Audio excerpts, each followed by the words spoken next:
Hi, everyone. So, a couple years before I was born, I guess, John Rawls wrote A Theory of Justice, um, one of the most important nonfiction books I've ever read, and maybe that's been written.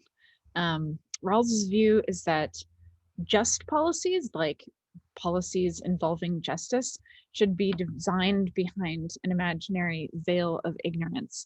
So, this veil of ignorance is a sort of thought experiment. Okay, so imagine a university or organization, and they meet together to decide on the rules that govern them. But here's the trick: no one would know what position they had in that organization. So you could be the department chair, you could be the vice provost or undergrad, or you could be the janitor. And so Rawls' argument is that the policies that people would agree on from behind the veil would be just, because people wouldn't make decisions based on self-interest. They would make decisions based on what was fair for everybody, just in case they got, one of the lower positions.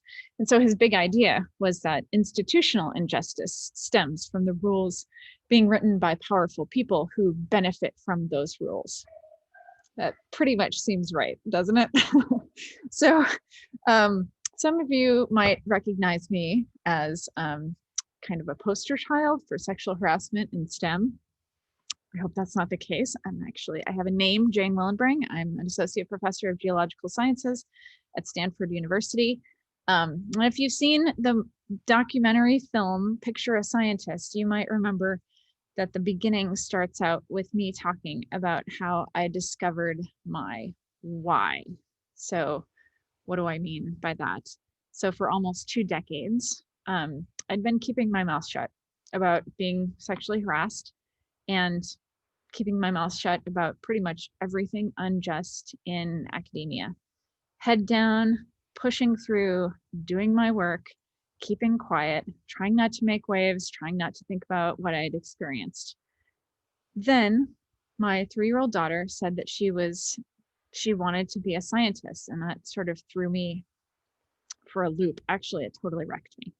And it became really clear that it wasn't just enough to support women, show them the path that I'd taken, hire them, tell other people to hire them, although those things are good. Felt like I had to do something else, something more structural. I wanted to change the system that allowed someone like him to treat some women like trash for 20 years. So it's weird. I knew my what I should do for a long time, but until my daughter came along, I didn't have what I call my why. And I'm fast forwarding to the summer of 2020, and a cop has his knee on George Floyd's neck while his cop buddies hold him down, murdering him as he calls out for his mom. And I'm thinking about this veil because there was a time when my daughter was in utero when I didn't know if she would be a boy or a girl. I didn't know if she would have brown skin like her dad or look more like me, like a white lady. So now I do a lot of thinking about that. But for a long time, I just thought about justice, and I thought about race. I went to seminars, read a bunch of books, and I kind of like talked the talk. And then in 2020, I feel like I found my why.